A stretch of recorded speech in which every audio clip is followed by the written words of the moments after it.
Hello everyone, hope you're all alright because I'm all left. I've had a week and a half, I've had all my gliders escaping and then with this little one here. And I'm back doing my step to healthy breeding. I've done step 1, 2, 3 and this is now going to be step 4. And this little fella is the one that reminded me.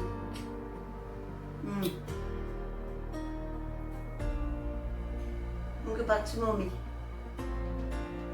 Go back to mummy.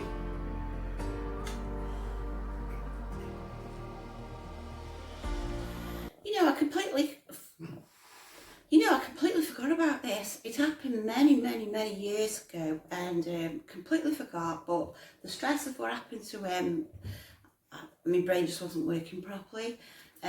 Now I can think more properly. What happened to Milo is what happened to this girl that I had many years ago.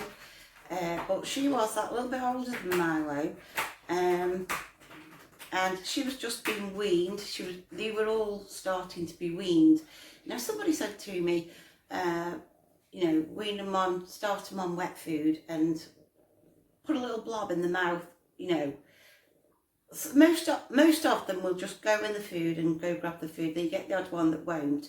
And somebody told me to put a little blob of food in the mouth and that'll get starting them eating.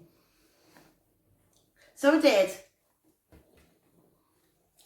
So I did do that and she nailed it and she did it and really like a high screech pitch. I immediately took her to the vets and I told the vets what I'd done and what happened to her. So we gave her some antibiotics. I think he said that she didn't get pneumonia on the lungs, and he said it could go either way. It could go that way or it could go that way. Either way, she'll either make it or she won't.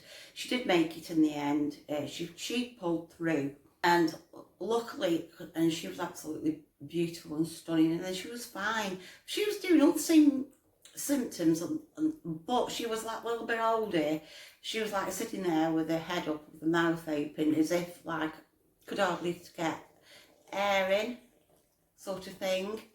So what I think happened with Milo was he got in his mum's like little biscuits and he could have inhaled a little bit of it, because I have seen all the kittens going in licking it and he could have just happened to just inhaled a little tiny bit. I mean, I thought he'd had it, and but the next day he was up running and walking.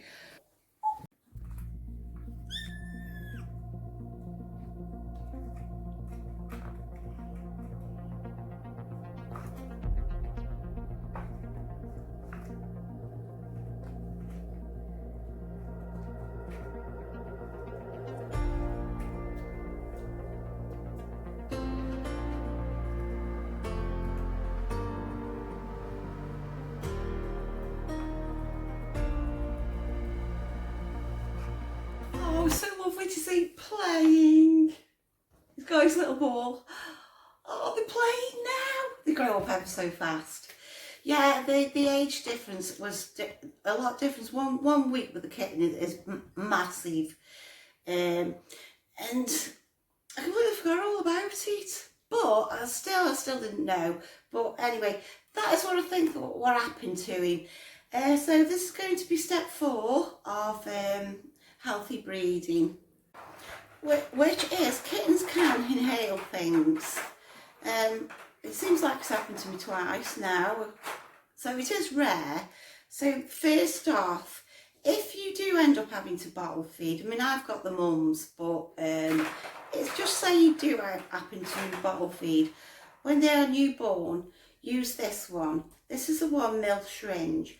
Now this you can control drop by drop when the kitten's very tiny, and you could just drop bits in.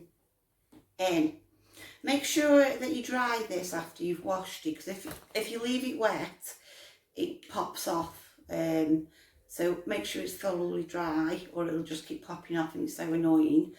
So that's what you use when you're newborn and tiny, that you've got control of it.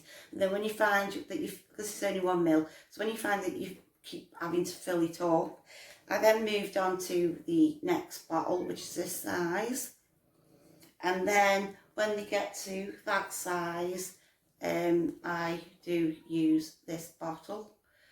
So you just go up in sizes. And now, weaning. They will eventually wean. Some are faster than the others. You usually get the greedier one straight in.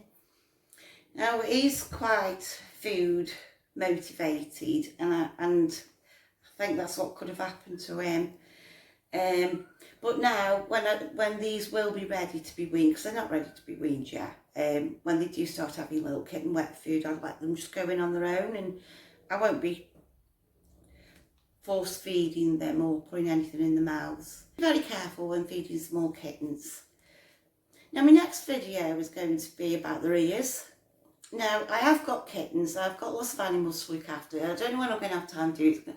I'm just going to say, do not ever let anyone squirt anything in your cat's ears. Doesn't matter who they are, whether they're a specialist.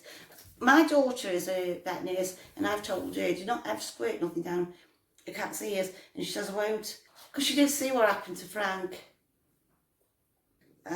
Which was very sad. I'm not even sure I'm going to be able to do a video on that because it's really upsetting. It was very, very extremely costly. It was thousands.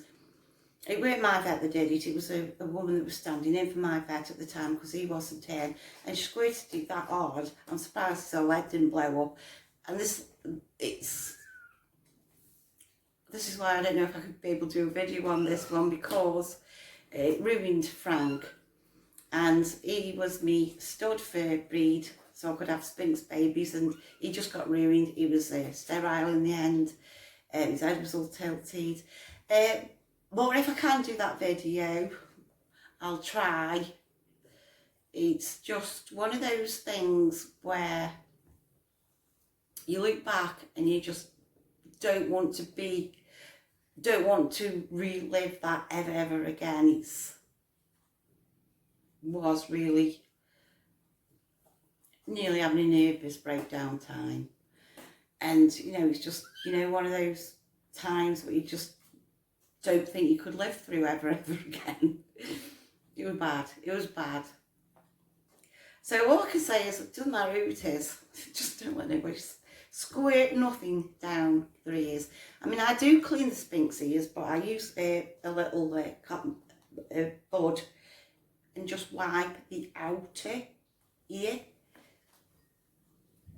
and I do not go inside the ear. I just get me cotton bud and just wipe all round the outer ear. This is now step 4 of healthy breeding. If you've learned something today, and I'm being mauled by Eva here.